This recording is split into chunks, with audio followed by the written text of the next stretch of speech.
Building a career out of performing. Performing. Okay, everything starts with your training. If you are not a trained dancer and you don't know what to do and you can't pick up choreography and you can't listen and you can't adapt, everything else goes to poo-poo. Your demo reel and your socials. When I was growing up, everything was demo reel related. You know, where's your demo reel? Submit your demo reel. Still today, but everything is social media. So how can a choreographer know if they want to book you on a job or not? Well, they gotta be able to see your Instagram, see that you're posting things that align with the kind of jobs that they want to book. And when you start to get work, you pin your work on the top of your social media, make it very clear and evident because your Instagram is your reel. Network and audition. This is highly dependent on where you live. If you really want to be a backup dancer and perform and do all of those things, you want to be in a space where there's a lot of that going on. For example, if I'm a dancer in Quebec, I know that I can work consistently. Why? Because Quebec has its own niche. It has a lot of events and festivals. It has its own film and TV. So there's a lot of work for Quebec dancers. If I go to Vancouver, there's a lot less work there for dancers, but there's a lot of more work for actors. So you gotta be in the right place, right? If I'm in LA, there's gonna be a lot of auditions and open calls that I can go ahead and go to as many as I can to try and get booked. Other places might not have as many auditions. So that's where your social media and your networking really come into play. Network, who has all the jobs at the end of the day?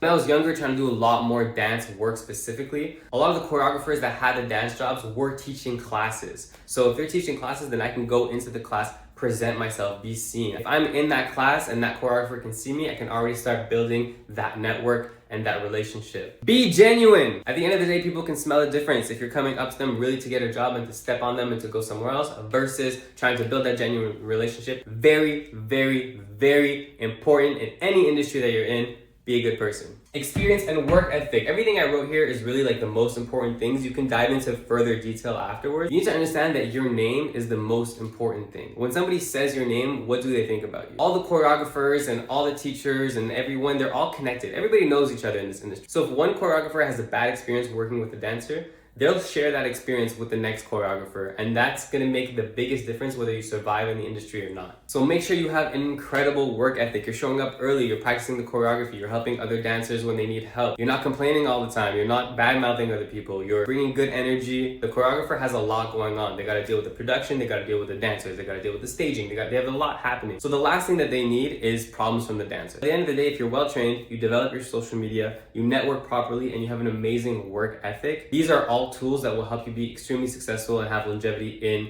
your career as a dancer and as a performer.